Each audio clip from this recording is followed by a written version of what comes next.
Maybe you could tell us a little bit about what happens, what the story is. Yes, I can. Well, it's this movie is a remake off of a Don Siegel film that was Clint Eastwood starred in, and their take on this was the POV kind of from Clint's character's POV of how he sees these women. It's during the Civil War, and it takes place in an all-girls school, where obviously in that time, like, emotions are so heightened, and it was a very scary time of these Southern girls that live in a school, and they're kind of they haven't seen a man in a very long time, and right. they're Confederate side, so they're Southern ladies, and they one of the youngest girls finds a wounded Union soldier and brings him in, which is kind of forbidden because that's the other side. So is he is he good or is he bad? And so that's basically the story that Sofia told as well. But Sofia switched to the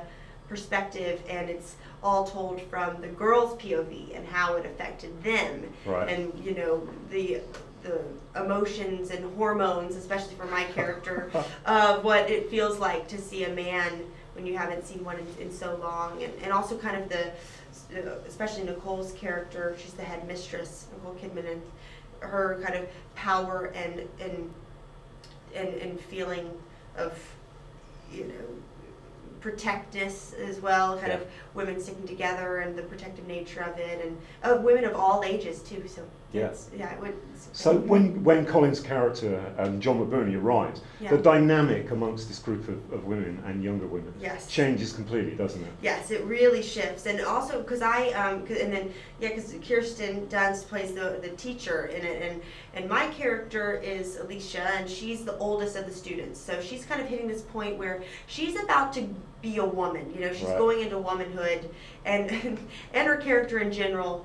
Because in the book, because this is also a book, I didn't read the entire book, but Sofia had sent me it with highlighted pieces and tabs about my character. She was like, just read over this, and it says that her mother, my character's mother, was one who just taught her, like, everything you do, it's like all about seducting the opposite sex. So it was all about everything she did was all about getting a man, or marrying well, or stuff like that. So now it's a Civil War, she hasn't really been able to put those things she's learned into action, but now that McBurney's here, she really can, and she has fun with that, and makes all situations about her.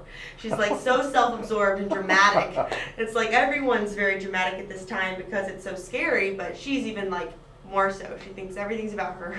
So she's kind of funny. I haven't really played a comedic.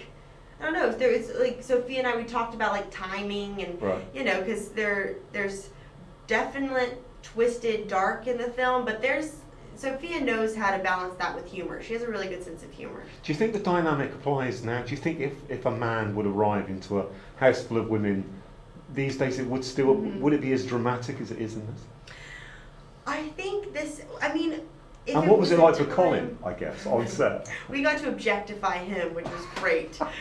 We really reversed that. We had like a sexy calendar shoot day of where it was like beauty shots of Colin, like in the garden, like sawing shirtless and like with the hose with water. And like it was just, he was such a good sport about it. And he's so great in the film because he has this mysterious, he's so charming too. So, I mean, I think now if we were in a situation where you hadn't seen a man in so long, even if it was like a house full of men and they hadn't seen a woman for so long, can you imagine how that would be? Yeah. Thank you very much. Thank you.